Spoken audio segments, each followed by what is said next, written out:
I used to think the arrangement was solid because it had lasted so long. My mom lived 15 minutes from the school. I worked 45 minutes away on a schedule that didn't bend easily. Once or twice a week, she picked my daughter up. Not as a favor, she never used that word, but as something closer to a role she enjoyed. She liked being needed in a way that was visible. The teachers knew her name. Other grandparents waved. Nothing about it felt fragile. The day it broke was unremarkable at first. A Wednesday. Gray. The kind of rain that doesn't announce itself with thunder but soaks everything anyway. I was in a meeting when my phone buzzed. A message from the school nurse. She threw up in class. Fever's climbing. We need someone to pick her up. I stepped into the hallway and called my mom. No answer. I texted. She's sick. Can you grab her? The reply came back fast. I'm busy. I'm not a chauffeur. That was it. No question mark. No follow-up. I reread it twice, then once more as if punctuation might appear if I stared hard enough. I explained the fever. I explained the rain. I explained that I was an hour away and already leaving. Her response didn't change.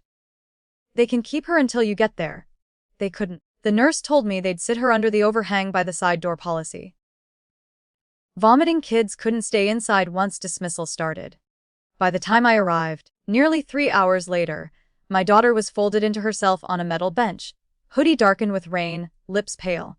She didn't cry when she saw me. That scared me more than if she had. Her temperature at the urgent care was 104. The nurse wrote it down twice to be sure. That night I didn't call my mother. I didn't yell. I didn't send paragraphs. I stayed awake next to a sleeping child and watched the rise and fall of her chest, listening to the rain move on. Silence can be loud when it's chosen. The next morning, I felt something shift, not dramatically, not with anger, but with clarity. The refusal hadn't been about traffic or timing. It had been a boundary statement. This is what I am willing to do. This is what I am not. She had made it casually, as if stakes were imaginary. I thought back to other moments. Little ones. The jokes about me being too dependent. The sighs when plans changed. The way help always came with commentary. I didn't confront her. Instead, I opened forms. I updated emergency contacts at the school. I removed her name from the automatic pickup list. I added a neighbor, a coworker, a paid service that specialized in sick child transport. It cost money.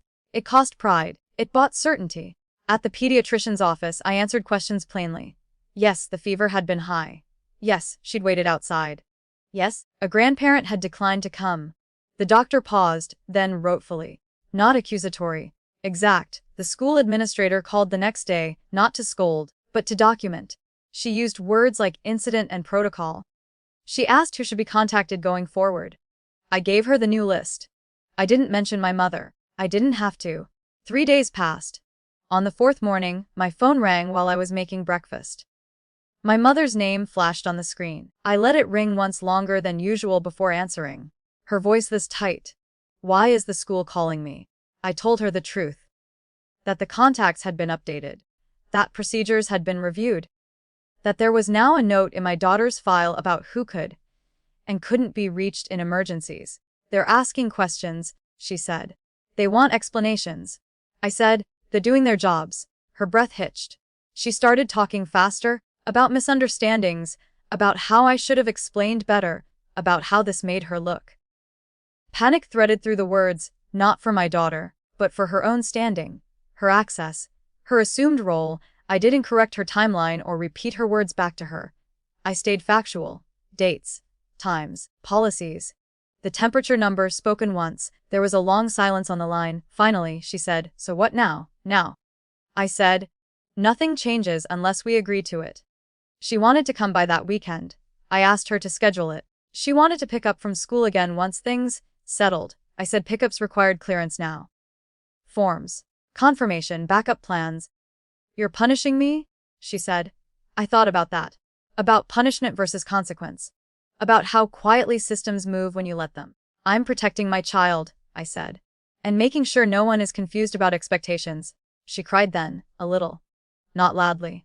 More like surprise leaking out. I felt sad, I felt steady. Both at once. We didn't resolve it. We still haven't, not completely. She comes by less. When she does, she asks first. The ease we had is gone, replaced by something narrower and more careful. My daughter doesn't remember the bench or the rain in detail, but she remembers waiting. I see it in how she watches doors now. I didn't win anything. There was no moment of triumph. Just a quiet reordering. The day she said she wasn't a chauffeur, she meant she wouldn't be summoned. I listened. And I built a world where summoning her was no longer necessary.